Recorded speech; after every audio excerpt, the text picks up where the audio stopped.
2주 전에 우리 교회에서 몇 분들하고 이제 경주로 단풍 나들이를 다녀왔습니다.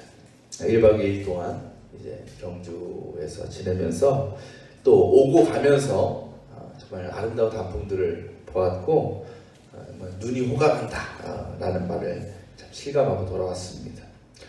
그리고 저는 그 가을 풍경들을 보면서 아름답게 핀 단풍을 보면서 이런 생각도 했어요. 야, 진짜 가을은 가을이구나. 그죠? 하늘은 정말 높고 푸르고. 그래. 우리 지난 여름에 얼마나 더웠어요. 그죠? 올해 특히 더웠죠. 정말 40도가 넘을 때도 있었습니다. 우리 지금까지 상상할 수 없는 그런 무더위였어요. 그래서 그 무더위로 인해서 많은 분들이 이제 피해를 당하셨죠. 어려움을 당하신 분들이 많이 있습니다. 온 국민들이 힘들어했습니다. 그 여름을 지내면서 이런 생각 여러분 하셨을 거예요. 야, 언제 끝나나? 이 여름 언제 끝나나? 그죠? 끝나기나 하냐? 그러면서 이제 하루하루를 더위 가운데 보냈다는 거죠. 그런데 어때요? 또 시간이 흐르다 보니까 또 그 무더웠던 여름은 이제 기억도 안 나. 잘 어느새 지나가고 이제는 가을이 됐다라는 거죠. 특히요 올해는 그 이상기온으로 인해서 전날까지는 반팔 입고 다니다가 다음날은 파카 꺼낸 분들 있을 거야. 갑자기 10몇 도가 떨어지니까 와 이게 그 전날엔 더워 죽겠는데 다음날엔 추워 죽겠는 거야. 그때 이제 정신없이 이제 장롱 뒤져가지고 이제 겨울로 파카 이제 꺼내는 거죠. 무엇이든지 그래요. 무엇이든지 때가 있죠. 때가 있어. 그리고 그 때에 따른 상황과 환경의 변화가 있습니다. 우리는 그런 시간 안에 살아가는 사람들이에요. 그죠? 그렇다면 우리가 그 시간의 흐름과 상황의 변화 속에서 우리가 해야 될 일이 있다는 겁니다. 그게 뭐냐? 그때를 미리 준비하는 거예요. 준비. 다른 말로 하면 대비하는 것입니다. 왜? 그 상황을 왔을 때 우리가 그것을 잘 받아들이기 위해서, 잘 맞아들이기 위해서 우리는 그런 준비가 필요하다라는 거죠. 지난 목요일이 무슨 날이었습니까? 다들 이제 내일이 아니니까 기억을 수능 날이었어요. 저도 이제 수능 뭐지 우리 20년 됐죠? 생각나면 할수록 수능 날, 수능 때마다 이제 그래요. 수험생들이 수능 때 가장 준비해야 될 게 뭘까요, 여러분? 뭐 여러 가지가 있겠죠. 시험 어디서 보는지, 시간 몇 시인지. 근데 올해도 매년 죄송합니다. 이런 놈들이 꼭 나와. 그죠? 예비 소집을 안 갔나 봐. 꼭 그날 돼서 엉뚱한 데 가는 거야. 동명인 학교 가가지고 막 그죠? 그래서 늘 경찰들 이런 분들 자원봉사 하시는 분들 그런 놈들이 치러 나누더라고. 난 속으로 그래. 야 보지 마라 차라리. 아니 그런 마음 준비를 뭘 해요. 그죠? 최소한 어디서 보는지는 알아야 될 거 아니야. 그래서 예비 소집 가려는 거 아니에요. 내가 볼 때 그런 죄송한 말씀이지만 포기한 사람들 아니까 그래. 그냥 시험 보는데 의의를 둔. 그죠? 최소한 여러 가지 준비를 해야 돼. 뭐 수험표도 준비해야 되고 또 도시락을 놓고 간 놈들도 있어. 그래서 엄마가 막 뒤늦게 해가지고 우리 아들 도시락 좀 전해달라고. 그죠? 근데 가장 준비해야 될 게 뭐냐면 여러분 많은 걸 알고 있어야 된다는 거죠. 그죠? 내가 시험 봐야 돼. 내가 준비한 것에 대해서 그 수능 당일에 가장 많은 지식을 습득하고 있어야 돼. 그죠? 그 전날도 아니야. 그죠? 다음날도 아니야. 다음날 사실 필요 없죠. 그죠? 그래서 학원이나 가보면 뭐해? 다음날 되면 다 문제지? 갖다 버리죠.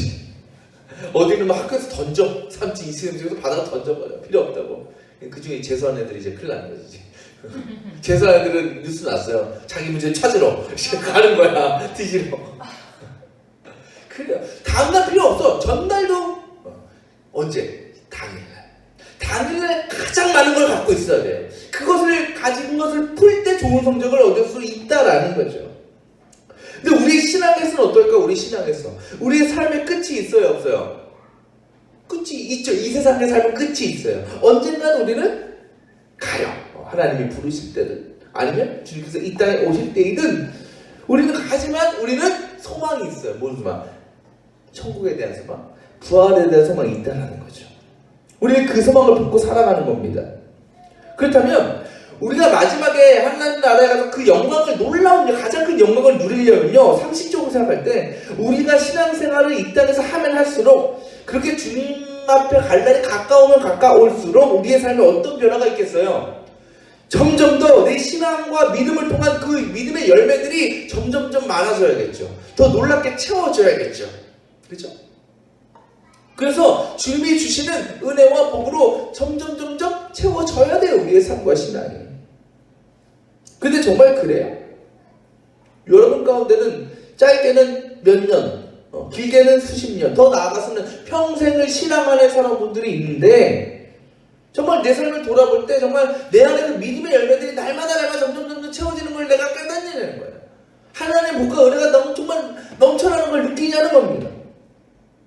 혹시 열매는커녕 여전히 우리의 삶 속에 고난이 있고 어려움이 있고 정말 믿음의 열매라고 할 수 있는 것들이 전혀 보이지 않는 그런 삶을 우리가 살아가고 있지는 않느냐는 거죠. 오늘 말씀에 예수님께서 지난주에 어떤 말씀을 했어요? 이제 성전에서 헌금, 과부헌금 칭찬하신 얘기했잖아요. 이제 예수님께서 성전을 다 이제 일을 다 보시고 이제 나오셨어요. 이제 성전을 떠나가시는 겁니다. 근데 제자들이 나오면서 뭐랬냐, 그 예루살렘 성전을 다 봤어요. 보면서 오늘 말씀 뭐라고 얘기하냐면, 선생님, 얼마나 굉장한 돌입니까? 얼마나 굉장한 건축물들입니까? 이렇게 예수님께 감탄하고 있어요. 뭘 보고 감탄하는 거예요? 성전을 보고 감탄하는 거예요. 그러니까 굉장히 멋있게 지어졌겠죠. 웅장하게 지어졌겠죠. 여기서 굉장한 돌이라고 나오는 것은 누가복음에서는 아름다운 돌이라고 표현하는데, 이 돌은 어떤 돌이냐면 대리석이에요. 하얀 대리석. 수입산입니다. 수입산. 굉장히 비싸요. 근데 이 돌이 어떤 돌이냐, 기둥을 세우는 돌. 우리 파르테논 신전들 보면 기둥을 이렇게 세우잖아요. 그런 기둥이거든요. 근데 그런 기둥이 몇 미터였냐, 자료를 보면 12m가 됐어요. 하나가 12m. 그러니까 3층 높이 정도 되는 거죠. 그 기둥, 그 대리석 기둥이 뭐 한두 개였겠어요? 수십 개가 됐을 거야. 그 큰 성전을 세우려면. 상상해보세요. 성전, 그 하얗고, 그 반짝반짝하고, 그 비싼 대리석 기둥이 쫙 둘러싸여 있는 그 성전의 모습. 얼마나 멋있어요. 요즘도 우리나라도 정말 멋지게 지은 교회 많죠. 보면 정말 감탄할 교회들이 많아요. 그거와 내가 비교가 안 될 것 같아요. 규모 자체가 다를 것 같아요. 감탄할 만해, 누구나. 쟤네들 그거 감탄하고 있는 거예요. 아, 멋있다. 예수님 정말 멋지죠? 예수님도 한 말씀 해주세요. 저 건축물 보면서, 저 성전 보면서. 보통 사람들 같으면 우리가 예수님이라면, 이야, 진짜 멋있다. 잘 지었다. 훌륭하다. 이렇게 얘기해야 돼요. 그 건물만 보면. 근데 예수님께서 굉장히 이상한 말씀을 하십니다. 뭐라고 말씀하셔요? 2절에 뜬금없이 여기에 돌 위에, 돌 하나도 돌 위에 남지 않고 다 무너질 거다라고 하시죠. 지금 뭐 말씀하시는 거예요? 그 성전을 향해서 저주의 말씀을 하시는 거예요. 심판의 말씀을 하시는 거예요.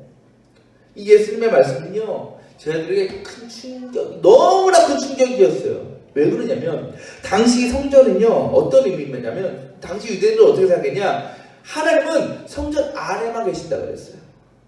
성전 안에만 임재하신다고 생각했다는 거예요. 좀 과하게 얘기하면 성전이 곧 뭐야? 하나님이었어요. 그래서 그들은 하나님이 계시는, 하나님이 임재하시는 그 성전을 어떻게 짓겠어요? 하나님이니까 점점 더, 가능하면 더 크게 지으려고 했어요. 더 멋지게 지으려고 했어요. 왜? 성전이 하나님이니까, 하나님 영광 받으셔야 되니까 가능하면 하나님 마음에 들게, 하나님께 흡족하게 하기 위해서 더 크고 더 웅장하게 지었다라는 거예요. 그런데 예수님은 지금 그 성전을 파괴하겠다고 하시는 겁니다. 성전이 무너지는 거는 뭐가 무너지는 거예요, 그들에게? 하나님이 무너지는 거예요. 그렇게 따지면. 또한 하나님이 무너진다는 것은 결국 뭐냐면 이 세상이 완전히 끝나는 것과 마찬가지였어요. 근데 지금 예수님이 말씀하시고자 하는 것이 바로 그거였어요. 뭐냐? 바로 마지막 때가 올 것이다라는 거예요. 제자들은요, 지금껏 저 거대하고 웅장한 성전이 무너지는 것, 곧 이 세상의 끝이 온다는 것을 상상해 본 적이 없습니다. 근데 예수님께서 허튼 말 하는 분이에요? 거짓말 하는 분이에요? 아니잖아요. 지금까지 예수님의 제자로 살면서 예수님께서 말씀하시는 건 다 이루어졌어요. 예수님의 말씀만큼 믿을 만한 건 하나도 없습니다. 그렇다면 지금 예수님의 말씀도 언젠가는 이루어질 거예요. 그죠? 쟤는 그걸 깨달았어요. 야, 저게 허튼 말이 아닌 것 같다. 그게 현실이라면, 현실로 다가올 일이라면 제자들로서 할 일이 있어요. 뭐냐면 대비하는 거예요. 그때가 왔을 때 준비하고 있어야 되는 거예요. 그래서 성전이 정말 무너질 때 안전한 곳을 피해 있어야 되는 것이고, 이 세상의 마지막 때가 오면 늘 주님 곁에 붙어 있어야 되는 거예요. 그게 제자들로서는 준비하는 삶이에요. 마지막 때를 준비하는 삶. 그래서 오늘 말씀 보니까 제자들이 예수께 물어봐요. 주님, 4절에 보죠. 이런 일이 언제 일어나겠어요? 이런 일이 뭐예요? 성전이 무너지는데 마지막 때가 언제 오겠습니까? 라는 물음이죠. 그 다음에 뭐라고 중요한 질문을 하죠? 또 그런 일이 이루어질 때 무슨 징조가 있겠습니까? 라는 거예요. 언제 일어나는 것만 궁금한 것이 아니라 그때에 나타날 일들을 얘기해달라는 거예요. 징조. 우리가 요즘 자연재해들 많잖아요. 뭐 지진, 해일 이런 것들. 근데 전문가들은 뭘 보고 판단해요? 미리 알아요. 동물들의 움직임. 그죠? 새들이 갑자기 막 때를 지어서 막 어디를 간다든가 뭐 이런 현상들 있잖아요. 그걸 보면 전문가들은 아는 거야. 아, 이제 큰일이 나는구나. 그럼 어떻게 할 수 있어요? 대비할 수 있잖아요. 그죠? 피할 수 있는 거예요. 그런 징조를 알려달라고 하는 거예요. 그래서 그렇게 말씀해 주시면 우리가 어려움 당하지 않고 준비하고 있겠습니다 라고 얘기하고 있는 겁니다. 그들의 무릎에 예수님께서 줄줄줄줄 이제 그날에 있을 징조들을 쭉 말씀하고 계시죠. 그게 5절부터 이제 쭉 나오는 거죠. 어떤 내용들이 있냐면 6절 말씀에는 거짓 선지자들이 나타날 거다 라는 말씀 나오고, 7절에도 전쟁과 기근이 있을 것이다. 또 12절에 보면 가족들이 흩어지고 파괴될 것이다. 이런 일들이 나타날 거라는 거예요. 근데 이런 건 사실 내 개인적인 삶과는 관련 없을 수도 있어요. 왜? 전쟁이 나도 딴 데서 나면 되고 기근이 나도 딴 데서 나면 되니까. 그죠? 거짓 선지자가 와도 나랑 안 만나면 되니까. 근데 예수님께서 굉장히 우리에게 갈등을 주시는 말씀을 하십니다. 그제 가장 중요한 말씀 뭐냐? 13절 뭐라 그래요? 너희는 내 이름 때문에 모든 사람에게서 미움을 받을 것이다. 곧 마지막 때가 가까울수록 누구 때문에? 예수님 때문에 사람들의 미움을 받고 비난을 받고 그로 인한 어려움을 당할 거라는 거예요. 이 말씀이 제자들에게 또 저와 여러분에게 두려워요? 안 두려워요? 별로 안 두려워? 평소에 뭐 미움 많이 받아봐서 뭐 괜찮아?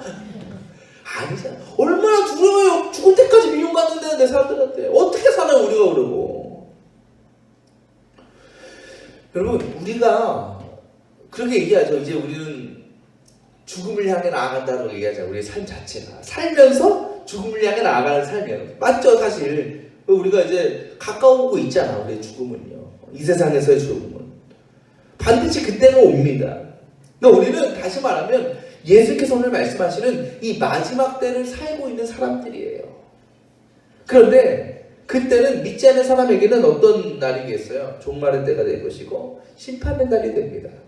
하지만 믿는 우리들에게는 하나님의 나라가 완성되는 기쁨과 영광과 구원의 때가 되는 거죠. 그렇다면 그 구원의 때를 바라보며 산 우리의 삶에는 그때가 가까이 오면 올수록 그 구원의 영광과 기쁨을 누릴 뭐가 돼? 준비가 돼 있어야 돼요. 대비가 돼 있어야 됩니다. 그리고 그것을 우리는 뭐라고 얘기하냐면 하나님의 복이다, 은혜라고 얘기합니다. 그런데 지금 예수님의 말씀은 오히려 정반대라는 거예요. 은혜는커녕 뭘 얘기하셔요? 핍박을 받고 고난을 받고 어려움 당하고 미움 당할 거라고 얘기하시는 겁니다. 정말 그렇다면 누가 감히 그 믿음을 끝까지 지켜나갈 수 있겠어요? 그 얘기 듣고. 그렇지 않아요?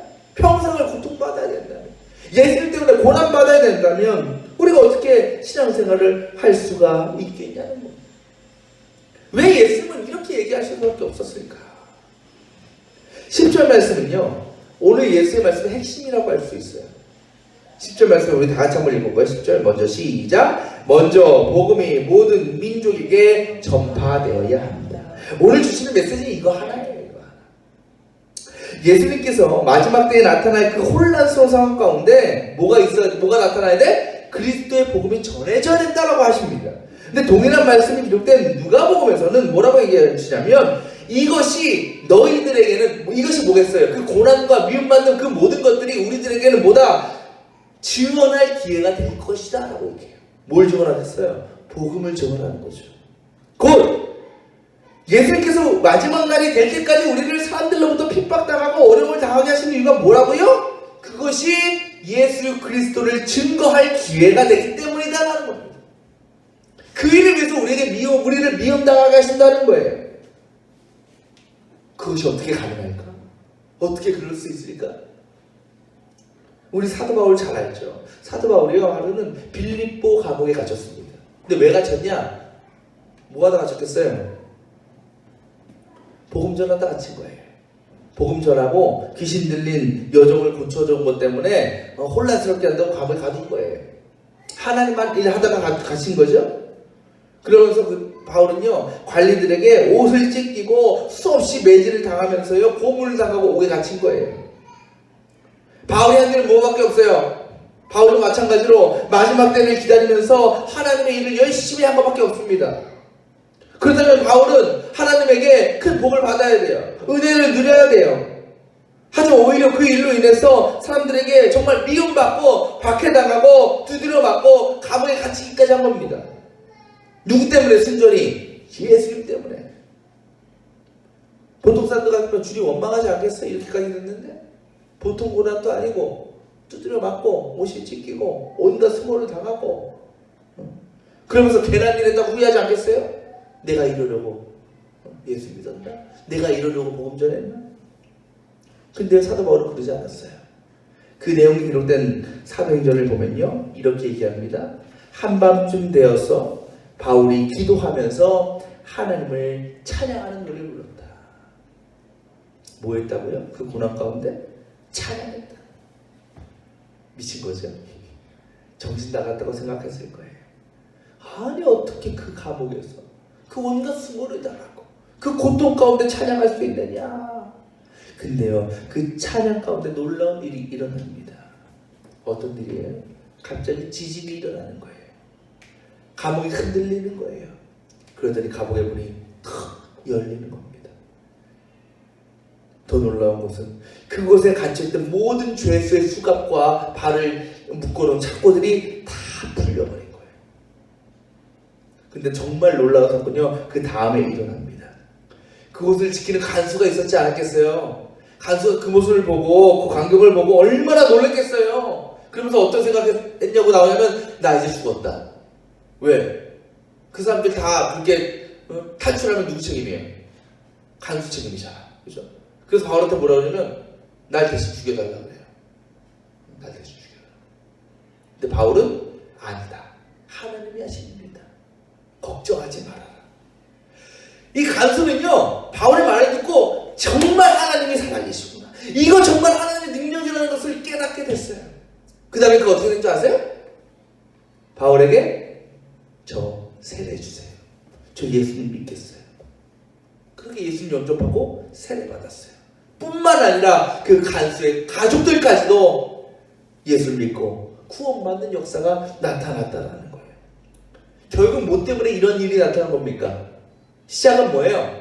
바울이 당한 고난과 핍박, 그리고 그것을 믿음으로 감당해 나갔기 때문에 주님의 놀라운 역사가 나타난 것이고, 또 그것을 통해서 한 영혼, 한 가족이 구원받게 되었다는 거죠. 그래요, 여러분. 주님의 영광, 주님의 능력은요, 어느 순간 없다가 짠 하고 나타나는 게 아니에요. 영광은요, 반드시 고난 다음에 오는 거예요. 환난 다음에 오는 거예요. 십자가의 고난이 있었기 때문에 3일 만에 부활의 영광이 드러난 거죠. 사도 바울에 맞고 찢기고 가두어지는 고난을 통해서 지진이 일어나고 옥문이 열리는 역사가 나타난 거죠. 그리고 그것이 믿지 않는 이들, 사도 바울을 핍박하는 이들에게 전해지게 되고 자신들의 눈으로 똑똑히 목격한 그 하나님을 믿게 되지 않을 수가 없었다는 것입니다. 이것이 바로 뭐예요? 우리가 당하는 핍박과 고난과 그 사람들로부터의 미움이 예수님을 증거할 수 있는 기회가 된다라는 거예요. 그래서 여기는 우리요, 주님께서 말씀하시는 마지막 날의 의미를 알 수 있어요. 여러분, 주님께서 말씀하시는 마지막 날의 의미가 뭘까요? 믿는 사람은 구원받고 믿지 않는 사람은 심판받아서 영원한 죽음을 받는 날이 예수님께서 원하시는 마지막 날일까요? 아니겠죠. 주님께서 원하시는 마지막 때는 뭐예요? 한 사람이라도 더 나아가서 모든 인류가 구원의 영광에 참여하는 때를 주님께서 가장 원하고 계십니다. 지금 주님은 그 때를 기다리고 계신다는 거예요.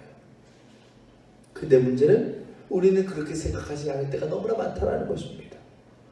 우리에게 마지막 때는요, 많은 사람들이, 많은 그리스도인들이 인류의 구원, 그건 되잖아. 나 구원 받고 나만 영광 받으면 돼. 이렇게 생각한다는 거예요. 그래서 예수를 믿는 목적, 믿음 생활하는 목적이 이 땅에서의 세상과 복을 마음껏 누리고 그것이 하늘나라에서도 이루어지기를 소망하는 거예요. 그러니까 오늘 말씀하시는 핍박, 고난, 미움, 그것을 받아들일 수가 없는 거. 그렇게 살고 싶지가 않은 거예요. 우리가 마지막 때를 살아가면서 우리가 준비해야 할 일은 한 가지밖에 없습니다. 그게 뭘까요? 복음을 증거하는 거예요. 복음을 증거하는 거. 마지막 때 이루실 그 하나님 나라의 완성을 위하여 예수님의 증거자로 우리가 살아가는 것입니다. 그를 위해서 주님은 우리에게 때로 고난과 어려움을 주시는 거예요. 하지만 그것은 우리가 감당하지 못할 일도 아니고 극복할 수 없는 일도 아닙니다. 우리 11절 말씀에 주님의 약속을 한번 볼까요? 주님께서 뭐라고 말씀하시냐면, 사람들이 너희를 끌고 가서 넘겨줄 때에 너희는 무슨 말을 할까 하고 미리 걱정하지 말아라. 무엇이든지 그 시각에 말할 것을 너희에게 지시하여 주시는 대로 말하여. 그 다음 같이 읽어볼까요? 말하는 이는 너희가 아니라 성령이시다. 아무리 사람들이 우리를 공격하고 비난하고 미워해도 성령께서 그 모든 것을 감당하고 승리할 수 있도록 지혜를 주시고 능력을 주시고 믿음을 주실 것이니까 너희는 그저 성령님이 이끄신 대로 살기만 하면 돼 라고 말씀하시는 거예요. 우리의 힘으로 싸우는 것이 아니라, 우리의 능력으로 그것을 극복하는 것이 아니라 성령님께서 이기게 하시고 감당하게 하시고 승리하게 하시는 줄 믿으시길 바랍니다. 여러분, 마지막 때가 가까우고 있어요. 아직도 우리가 그저 우리의 신앙을 인생의 성공, 부와 명예를 위한 수단으로만 생각한다면 우리는 그 겉만 번지르르한 성전을 바라보면서 이야 멋있다, 끝내준다 감탄하고 있는 그 제자들과 다를 것이 하나도 없습니다.